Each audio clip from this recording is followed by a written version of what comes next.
The crystal walls of the Galactic Tribunal stretched impossibly high, disappearing into a shimmering mist that hurt human eyes to look at. Emma Torres had never felt smaller in her life. Around her, thousands of beings from across the galaxy filled floating platforms that circled the central chamber like a massive amphitheater. Some looked almost familiar, with 2 arms and 2 legs, while others defied every rule of biology she thought she knew. Gas clouds with glowing centers spoke through mechanical translators. Creatures made of living metal clicked and whirred in harmonic patterns. Beings of pure energy flickered in and out of visibility as they communicated through light itself. Emma stood alone at the defendant's podium, a simple raised platform in the center of it all. The podium was built for beings much larger than humans, and she had to strain to reach the speaking surface. Behind her, empty seats marked where the rest of humanity's delegation should have been sitting, but there was no delegation. Earth's government had sent only her, their most experienced diplomat, with a simple message: make them understand. The air itself seemed to buzz with anticipation and barely contained amusement. Emma could hear the alien equivalent of laughter, echoing from every direction. Clicks, chirps, harmonic tones and sounds that had no name in any human language filled the chamber. They found her amusing. This small, soft creature from a backward world, standing where mighty civilizations had once pleaded for their existence. High above, on a platform that seemed to be made of solidified starlight, sat the 5 members of the Tribunal Council. Each represented one of the galaxy's oldest and most powerful civilizations. Prime Speaker Veltar of the Axiom Collective dominated the center position. His species had evolved beyond physical form eons ago, existing now as pure thought given shape. He appeared as a constantly shifting geometric pattern of impossible complexity, beautiful and terrifying at the same time. To his right sat War Speaker Thax of the Krillian Empire. His armor was black as the void between stars, and energy crackled between the spines that covered his massive frame. He had personally conquered 47 star systems and was old enough to remember when humans were still learning to make fire. On the left perched Logic Prime of the Silicon Hegemony, a crystalline being that processed information faster than entire human computer networks. Its form was practical, designed for maximum efficiency, with data ports and processing nodes visible beneath its transparent shell. The 4th member was Harmony Singer of the Nimbus Coalition, a being of living gas who spoke through melodic tones that could drive lesser species insane. She existed in a contained field that kept her cohesive while allowing her to communicate with solid beings. The final member was perhaps the most alien of all. The Deep Current Rider had no name humans could pronounce. It came from the spaces, between dimensions, and appeared as a constantly shifting shadow that hurt to look at directly. It rarely spoke, but when it did, reality itself seemed to bend around its words. Emma had studied each of them for months, learning their histories, their cultures, their prejudices. She knew that Veltar saw organic life as inefficient. Thax respected only strength. Logic. Prime valued order above all else. Harmony. Singer believed in collective consciousness over individuality. The Deep Current Rider thought in patterns no human mind could fully grasp. The charges against humanity had been read hours ago. Reckless expansion, violent history, primitive barbarism, threat to galactic peace. The verdict had been decided before she ever entered this chamber. Humanity would be quarantined to their home system. Their faster-than-light technology would be confiscated. Their colonies would be abandoned. Their people would be trapped in one small corner of the galaxy until they evolved beyond their savage nature, if such evolution was even possible. Emma had listened to it all without speaking. The prosecution had presented their case with clinical efficiency. Holographic displays showed human wars throughout history. Statistics proved their aggressive tendencies. Expert witnesses from dozens of species testified to humanity's dangerous unpredictability. The gallery had approved of every word. These ancient civilizations had dealt with young, violent species before. The solution was always the same: containment. Wait for them to destroy themselves or slowly civilize over thousands of years. Either way, they would no longer be a problem for the civilized galaxy. Now, as the formal charges concluded, Prime Speaker Veltar's geometric form pulsed with what might have been amusement. His voice came from everywhere and nowhere, transmitted directly into the minds of every being present. "The accused species will now present their defense," he announced. "The human representative has been granted 1 standard galactic hour to speak on behalf of her people." The laughter that followed was not cruel exactly, but it carried the condescension of adults watching a child try to explain why they should be allowed to play with dangerous tools. What could this primitive creature possibly say that would change anything? What wisdom could a species barely out of its planetary cradle offer to civilizations that had explored the galaxy when Earth's sun was young? Emma walked slowly to the center of the speaking area. She carried no data tablets, no holographic projectors, no advanced technology of any kind. In her hand was a simple notebook made of paper, a material most of the assembled beings had probably never seen. She looked up at the thousands of alien faces, sensors, and energy patterns focused on her. "Honorable members of the tribunal," she began, her voice carrying clearly through the chamber despite having no technological amplification. "I stand before you not to deny the charges against my people, but to tell you a story." The amusement in the chamber grew stronger. A story? This was their defense? Even by the standards of primitive species, this seemed remarkably naive. Emma opened her notebook and looked down at the first page. Then she looked back up at the assembled multitude of the galaxy's greatest civilizations. "It's the story of a species that looked up at the stars and decided to touch them," she said. "It's the story of dreamers and fighters, of those who choose hope over fear, and of the dangerous thing that happens when you corner someone who has nothing left to lose." The chamber began to quiet. There was something in her tone, something that suggested this would not be the desperate pleading they expected.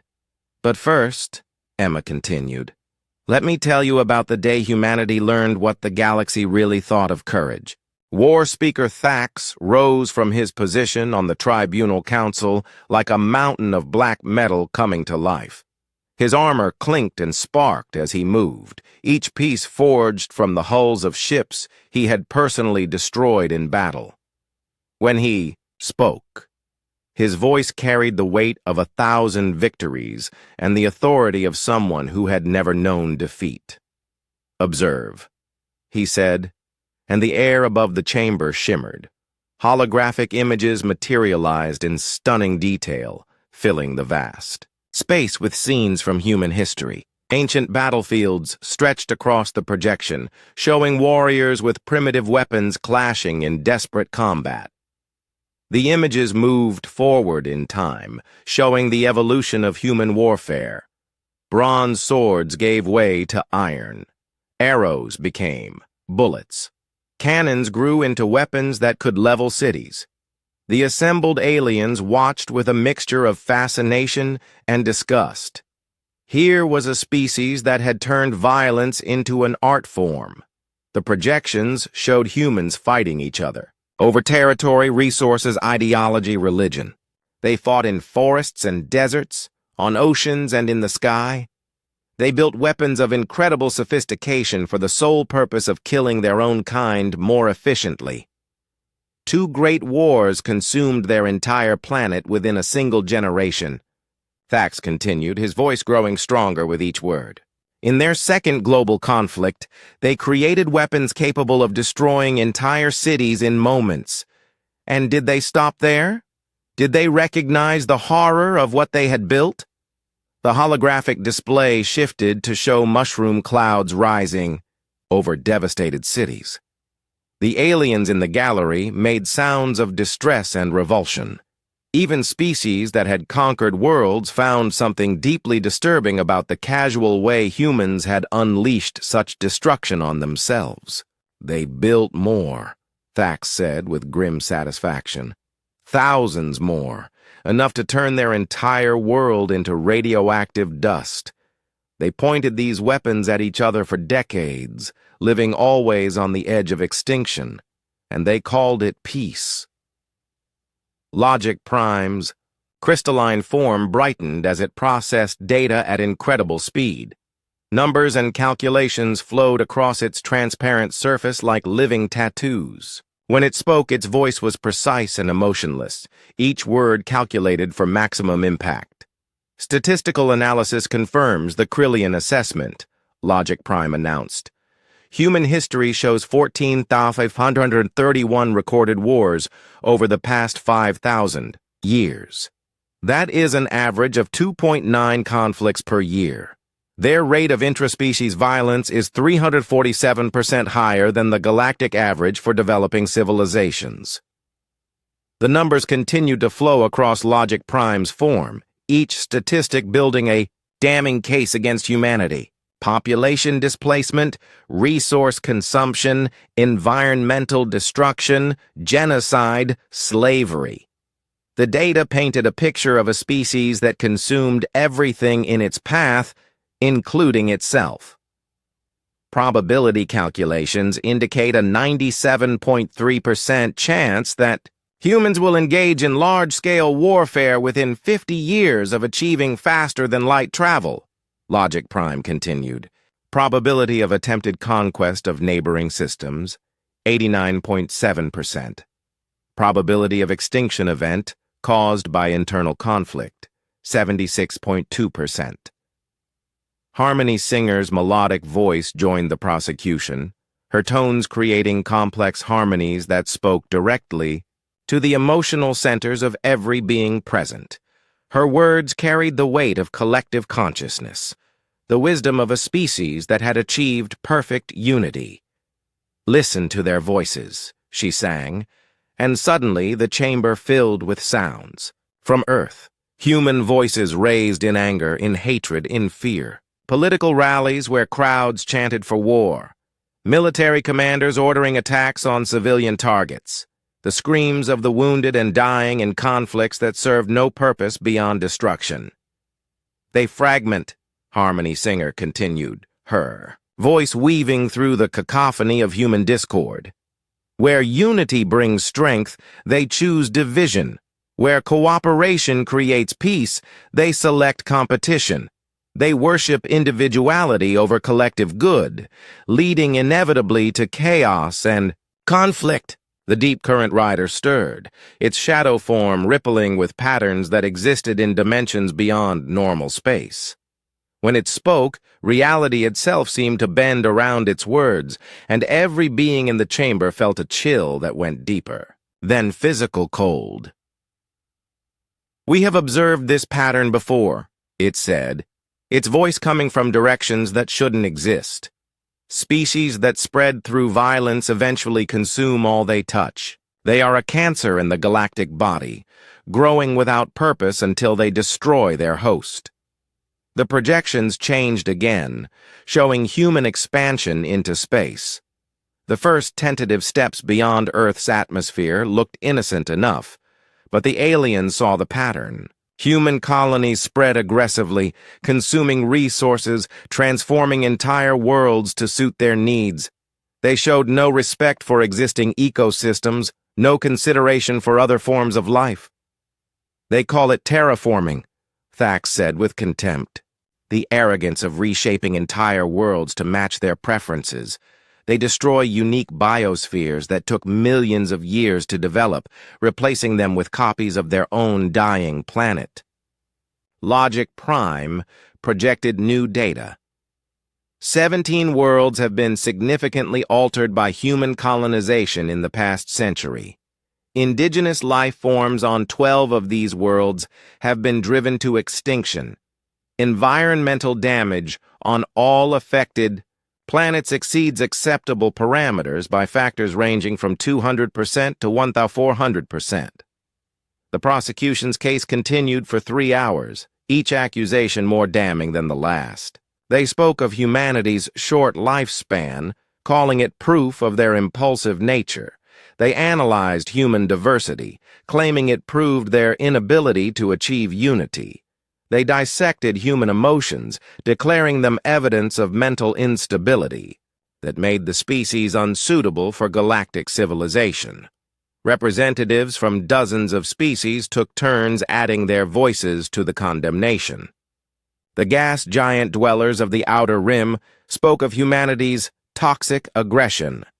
The crystal entities of the mineral quartz calculated humanity's chaotic unpredictability factor.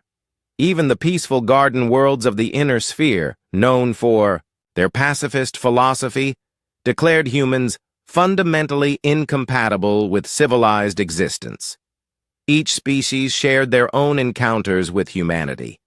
Trade disputes that escalated to violence, diplomatic missions that ended in misunderstanding and conflict, human colonies that expanded beyond their agreed boundaries, taking territory that belonged to others.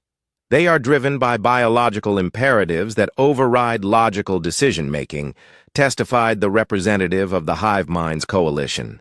Their carbon-based nature makes them inherently territorial and resource competitive. They cannot overcome their evolutionary programming. The evidence was overwhelming, undeniable, and comprehensive. Humanity stood accused not just of violence, but of being violence, not just of causing chaos, but of being chaos itself.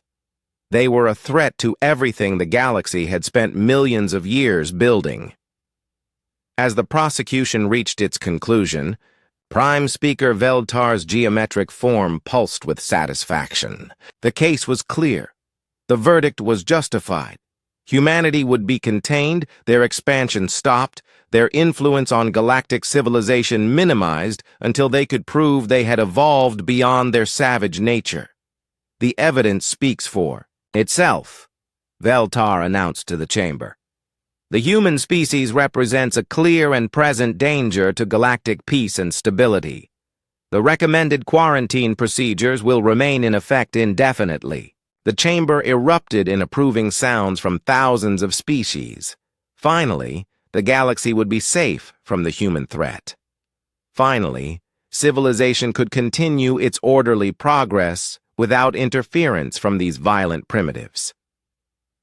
Emma Torres had listened to every word without interruption, taking notes in her simple paper notebook. Now, as the prosecution rested their case and the chamber waited for her response, she stood slowly and faced the assembled might of galactic civilization. "Do you wish to contest any of the evidence presented?" Veltar asked, his tone suggesting that such a contest would be both futile and amusing.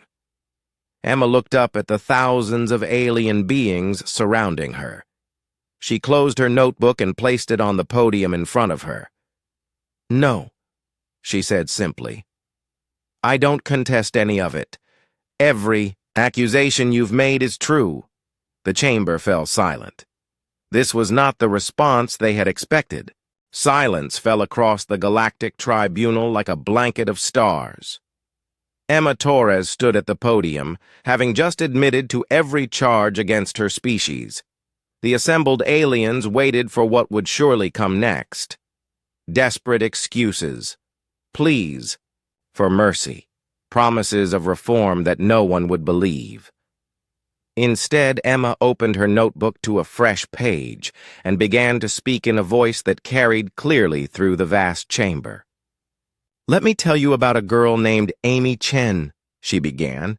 "She was 12 years old when she decided she wanted to be an astronaut, not because it was safe or easy or profitable, because she looked up at the night sky from her backyard in a small town where nothing ever happened, and she wondered what was out there. The aliens shifted uncomfortably. This wasn't the beginning they had expected. Amy wasn't special by human standards, Emma continued. Average grades in school. No particular athletic ability. Her family had no money, no connections, no influence. But she had something else. She had the absolute certainty that empty space between the stars was calling her name. Emma turned a page in her notebook. Amy spent every night reading about space travel. She learned mathematics that most adults couldn't understand. She studied physics until her eyes burned. She ran miles every morning before school because she knew astronauts needed to be in perfect physical condition. She did all of this knowing that the chances of actually reaching space were less than 1 in a million. Some of the younger alien delegates leaned forward slightly. There was something in Emma's tone that suggested this story was going somewhere unexpected. Amy never made it to space, Emma said quietly. She died in a car accident at age 19, just 3 months before. She would have graduated from the Space Academy. But here's what you need to understand about humans. Amy wasn't unusual. Every human generation produces thousands of Amys, people who look at impossible dreams and decide to chase them anyway. Emma closed the notebook and looked directly up at the Tribunal Council. You've spent 3 hours telling me about human violence. Let me tell you about human curiosity. We are the species that strapped ourselves to controlled explosions just to see what was beyond our atmosphere. We are the people who looked up at our moon and said, I wonder what it's like to walk there. Then we figured out how to do it. War Speaker Thax's armor clinked as he shifted position. Curiosity does not excuse violence, he rumbled. No, Emma agreed. It doesn't. But it explains something you seem to have missed in all your calculations. Humans don't seek out conflict because we enjoy destruction. We seek out conflict because that's where the answers are. Every war we've fought has taught us something about ourselves, about our limitations, about what we're capable of when everything else is stripped away. She turned to face Logic Prime. You calculated our probability for violence at 97.3%. What you didn't calculate was our probability for sacrifice. Let me tell you about Captain Michael Rodriguez. He commanded a rescue ship during the Great Hurricane of 2157. When the storm hit the coastal cities, he could have stayed safe in orbit. Instead, he flew directly into the hurricane's eye 17 times to evacuate trapped civilians. He saved 2,847 people before his ship was finally torn apart by the winds. Logic Prime's crystalline form flickered as it processed this new data. One example does not constitute a pattern, it stated. You're right, Emma said. So let me give you 847,000 more examples. That's how many humans died in rescue operations during the 22nd century alone. Not soldiers fighting enemies, not explorers seeking glory. Just ordinary people who saw others in danger and decided that someone else's life was worth more than their own safety. Emma began walking slowly around the speaking area, her voice growing stronger with each word. You talk about our short lifespans making us impulsive, but have you considered what else it does? When you only have 70 or 80 years to make a difference, every moment matters. Every choice carries weight. We don't have the luxury of waiting centuries to decide what's right.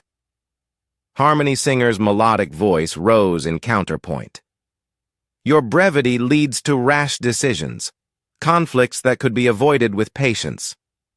Sometimes, Emma admitted, but sometimes it leads to moments like this. Lieutenant Sarah Kim was 23 when her survey ship encountered a disabled alien vessel in neutral space. The ship belonged to a species humans had never met before. Sarah's orders were to observe and report. Instead, she spent 18 hours working to repair their life support systems, sharing her own air supply when theirs failed completely. Emma paused, letting the story sink in. The aliens she saved were scouts from the Meridian Alliance. They went home and told their people that humans could be trusted. That single act of compassion opened diplomatic relations with 17 different species. All because one young human decided that orders were less important than doing what was right. The chamber was quieter now.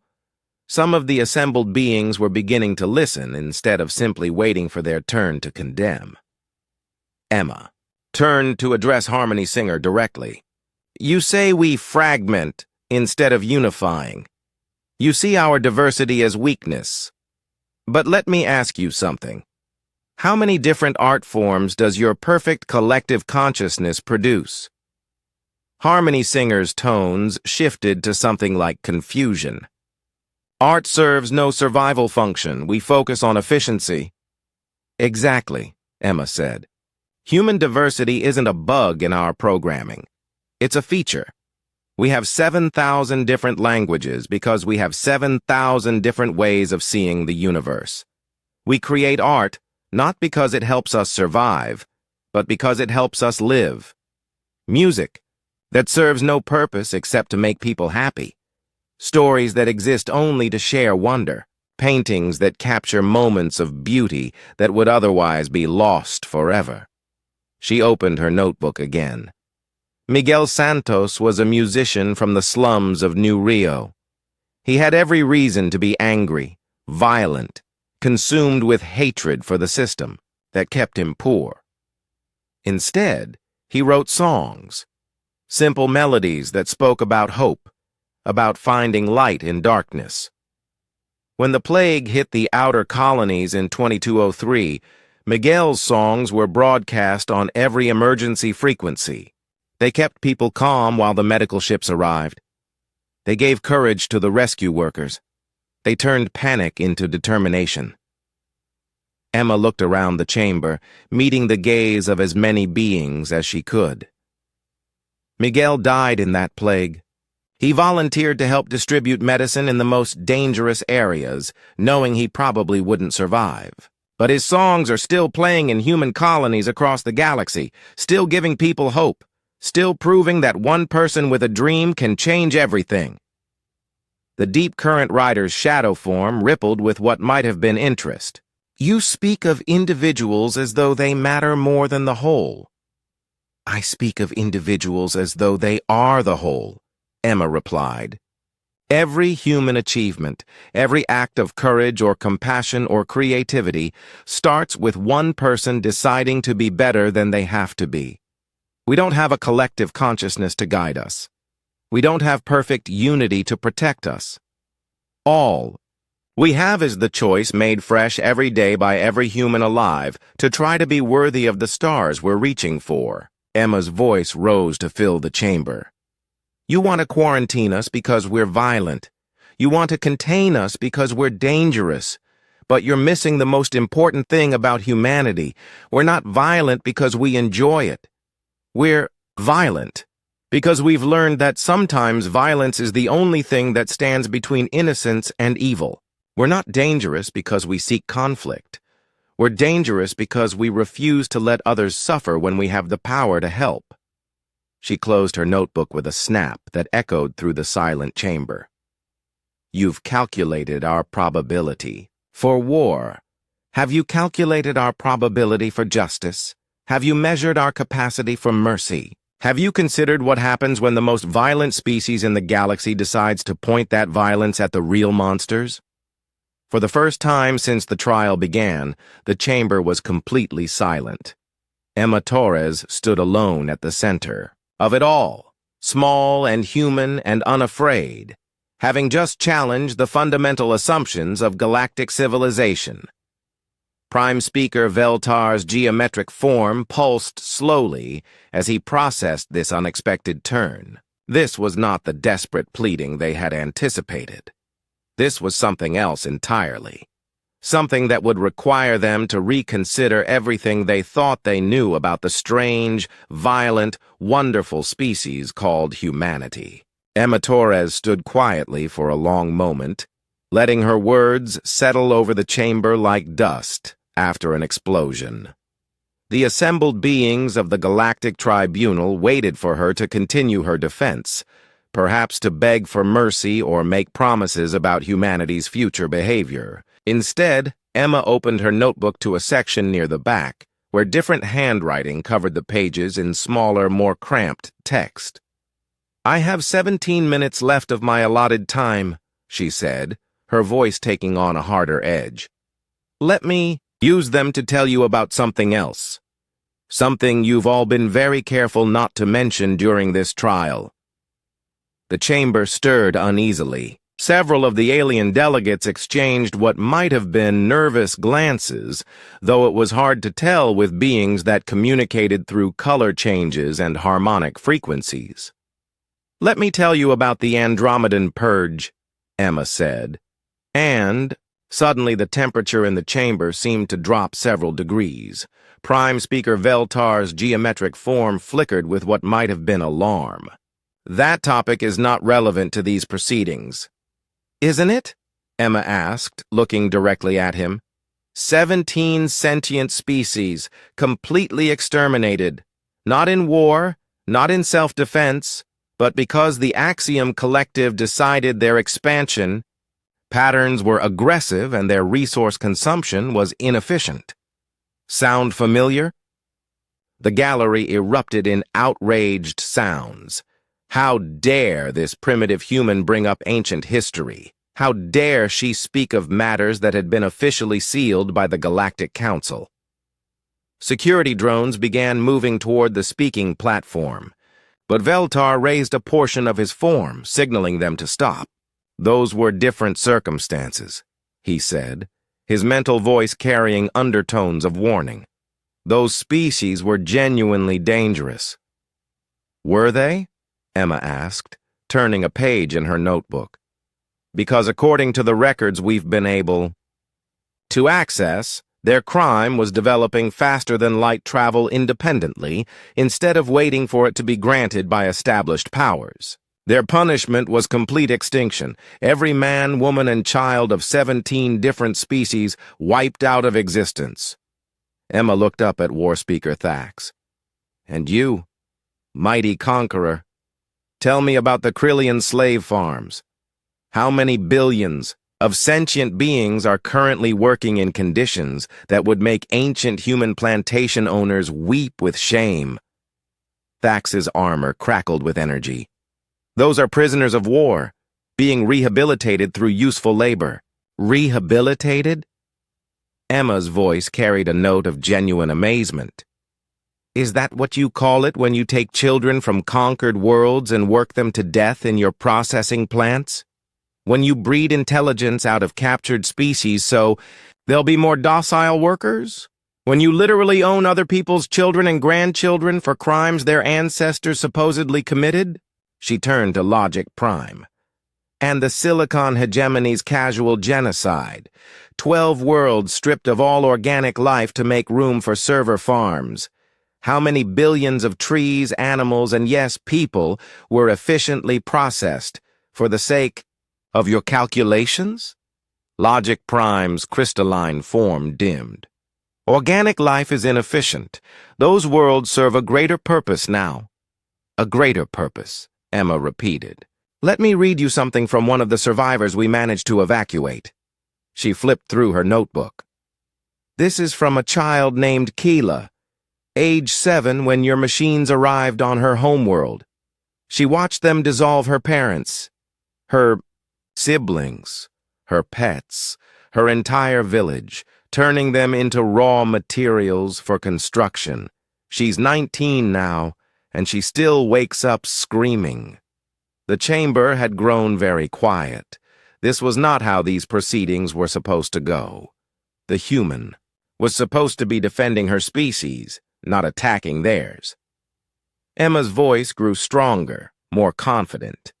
"Harmony Singer, your perfect collective consciousness. Tell me about the Silence Wars. How many individual minds did you absorb against their will? How many species lost their identity entirely when you decided they would be more harmonious as part of your collective? Harmony Singer's melodic tones turned discordant. Unity brings peace. Individuality brings chaos. Unity brings peace, Emma agreed. When it's chosen freely, when it's forced, it brings something else entirely. It brings the complete destruction of everything that makes life worth living. It brings the death of dreams, of hope, of the wonderful chaos that comes from billions of different minds trying to understand the universe in their own way. Emma turned to face the deep current rider, and for a moment her voice faltered slightly. Even she, trained diplomat that she was, found it difficult to look directly at something that existed in dimensions her mind couldn't fully process. "And you," she said to the shadow thing, "the between-space cleansing, entire star systems folded out of normal reality because you decided they were disturbing the cosmic pattern. 300 billion beings simply ceased to exist. Not killed, not conquered, just removed from reality itself because they didn't fit your aesthetic preferences." The deep current rider's form rippled with patterns that hurt to perceive. "The pattern must be maintained. Chaos threatens all." "Existence? Whose existence?" Emma demanded. "Yours or everyone's? Because from where I'm standing, it looks like you were just clearing out the competition." The chamber was in chaos now. Delegates were calling for Emma to be silenced, for the trial to be ended, for her to be charged with contempt and sedition. But Prime Speaker Veltar raised his form again, and gradually the noise died down. "These are serious accusations," he said carefully. "Do you have evidence to support these claims?" Emma smiled for the first time since entering the chamber, and it was not a pleasant expression. "Do I have evidence? We've been watching you for 50 years, learning about you, cataloging every atrocity, every genocide, every casual cruelty committed by the civilized galaxy. Did you think we were just playing with our little ships and colonies all this time?" She opened her notebook to a section filled with what looked like technical diagrams and star charts. "We know about the hidden prison worlds where you keep the survivors of extinct species. We know about the breeding programs where you create sentient beings specifically to serve as slaves. We know about the deliberate starvation campaigns you use to control resource-rich worlds. We know about the mind-wipe procedures you use on species that resist assimilation." Emma's voice grew quiet, but somehow it carried to every corner of the vast chamber. "We know about the children you take from their families to serve as hostages. We know about the biological weapons you've tested on primitive worlds. We know about the experiments you conduct on captured explorers. We know about the species you've deliberately driven extinct just to see if you could do it." The silence that followed was deafening. For the first time in the history of the Galactic Tribunal, the judges and jury were the ones being judged. "Most of all," Emma continued, "we know about the great lie, the fundamental deception at the heart of your entire civilization. You call yourselves advanced. You call yourselves civilized. You call yourselves peaceful. But you're not any of those things. You're just old. Old and tired and so afraid of anything new that you destroy it rather than risk change."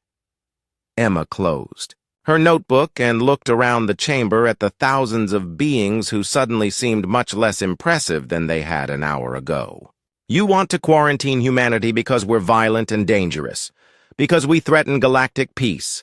But the peace you're protecting isn't peace at all. It's the silence of the graveyard. It's the stillness that comes after you've murdered everyone who might have disagreed with you." She placed both hands on the podium and leaned forward. "So yes, we're violent. Yes, we're dangerous. But we learned our violence from a universe that tried to kill us every day for 4 billion years. You learned yours from choice. You chose to become monsters, and then you convinced yourselves you were saints. Emma straightened up and looked directly at Prime Speaker Veltar. You have 3 minutes to decide whether you want to continue pretending to be civilized or whether you want to find out what happens when the most violent species in the galaxy stops trying to be nice. The chamber held its breath, waiting to see what would happen next. The crystal walls of the Galactic Tribunal seemed to pulse with tension as Emma Torres stood at the center of the vast chamber. Around her, thousands of alien beings sat in stunned silence, trying to process what they had just heard. The accusations she had leveled weren't just attacks on their actions, but challenges to the very foundation of everything they believed about themselves and their place in the galaxy. Prime Speaker. Veltar's geometric form flickered rapidly, processing implications at a speed that would have burned out human computers. The other tribunal members showed their own signs of distress. War Speaker Thax's armor crackled with barely contained energy. Logic. Prime's crystalline structure dimmed and brightened in erratic patterns. Harmony Singer's melodic tones had become a discordant whisper. The Deep Current Rider's shadow form writhed with patterns that existed in dimensions beyond normal perception. Emma looked down at her simple paper notebook, then back up at the assembled might of galactic civilization. When she spoke, her voice was calm, measured, and absolutely certain. "You want to know what makes humans different from you?" she asked. "It's not our violence. Every species in this chamber has blood on their hands. It's not our technology. We're still children compared to your achievements. It's not even our stubborn refusal to give up when any sane species would surrender." She paused, letting her words echo through the chamber. "What makes us different is that we remember what it feels like to be prey." A ripple of confusion passed through the gallery. This wasn't the direction they had expected her final argument to take. "Every single one of you," Emma continued, "evolved from predators. You climbed to the top of your food chains through strength, cunning, or intelligence. You became the hunters, the controllers, the ones who decided which other species lived or died. And then you went to the stars and kept doing exactly what you'd always done." Emma walked slowly around the speaking area, her voice growing stronger with each step. "But humans? We were prey for most of our evolution. We were the ones being hunted. We were the food source for bigger, stronger, faster creatures. We survived not by becoming the top predator, but by learning to think, to cooperate, to outsmart things that could kill us with a single swipe of their claws." She stopped walking and faced the Tribunal Council directly. "Do you know what prey animals learn that predators never do? They learn to recognize other predators. They develop an instinct for sensing danger that goes deeper than conscious thought. They can smell a hunter from miles away." Emma's voice dropped to barely above a whisper, but somehow it carried to every corner of the vast chamber. "And you, all of you, smell like predators." The silence that followed was absolute. Emma opened her notebook to the final page, where a single paragraph was written in careful handwriting. "For 50 years, you've been watching us expand into the galaxy, and you've been afraid. Not because we're violent, though we are. Not because we're unpredictable, though we certainly can be. You've been afraid because somewhere in your ancient predator brains, you recognize something that terrifies you." Emma closed the notebook and set it aside.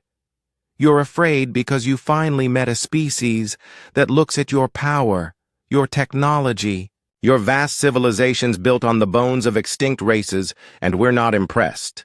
We're not intimidated. We look at you the same way our ancestors looked at the lions and tigers that hunted them on the African plains." She smiled, and for the first time, it was neither diplomatic nor friendly.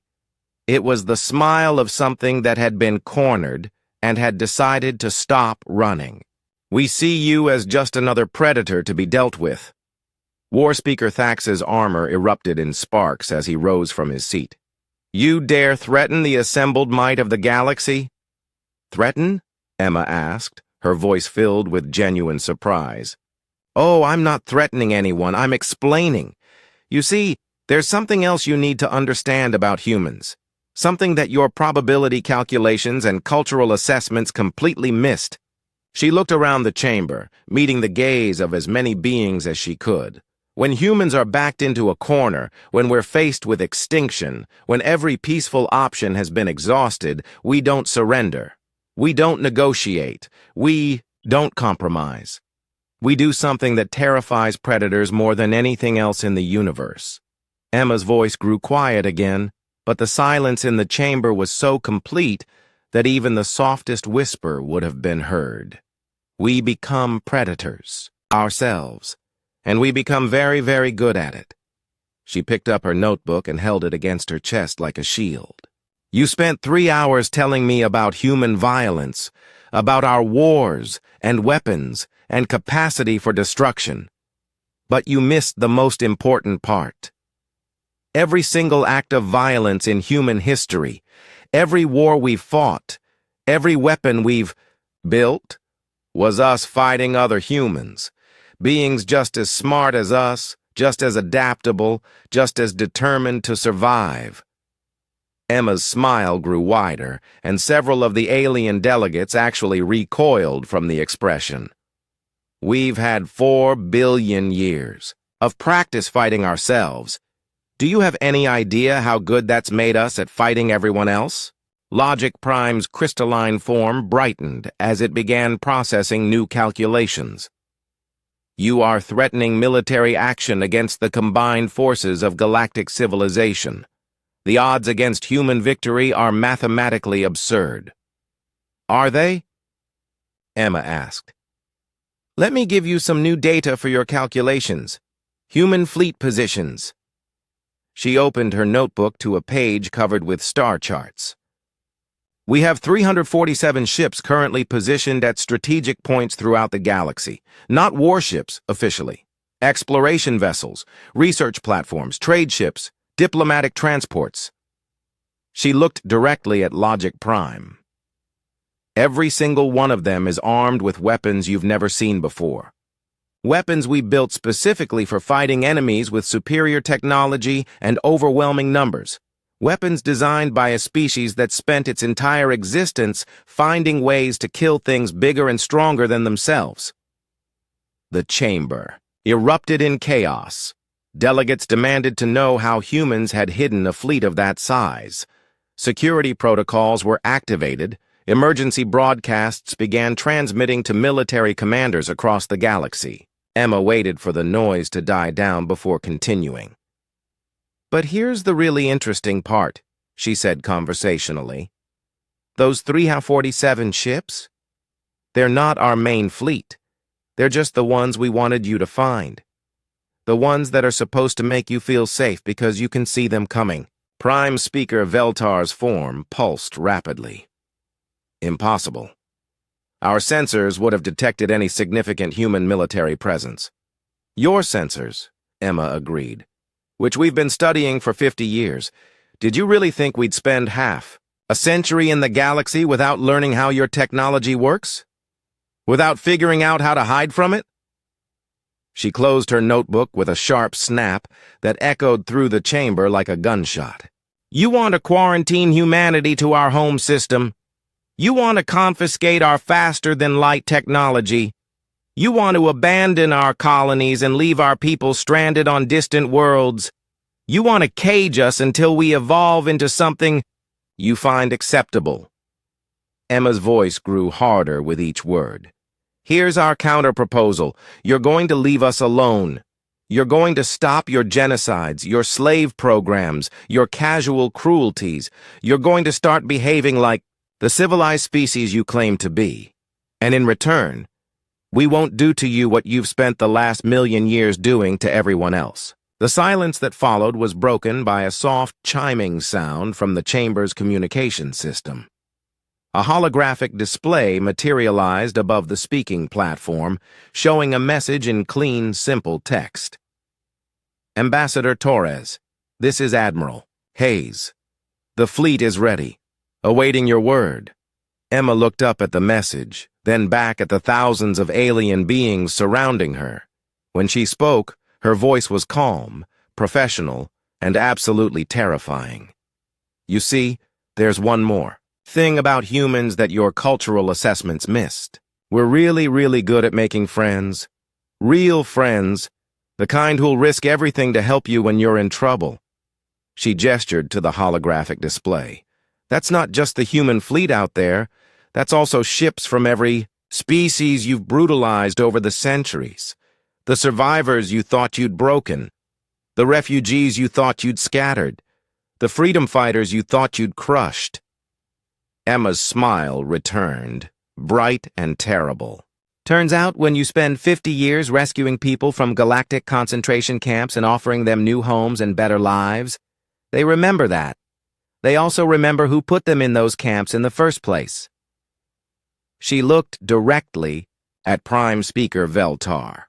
So here's how this is going to work. You can continue your trial, find us guilty, and try to enforce your quarantine, in which case you'll discover that the most violent species in the galaxy has just become the galaxy's police force, and we'll enforce justice with the same enthusiasm we once brought to killing each other.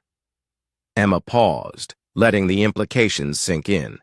Or you can dismiss all charges, formally apologize for this farce, and start the hard work of actually becoming the civilized species you've been pretending to be for the last 1,000,000 years. She picked up her notebook and tucked it under her arm.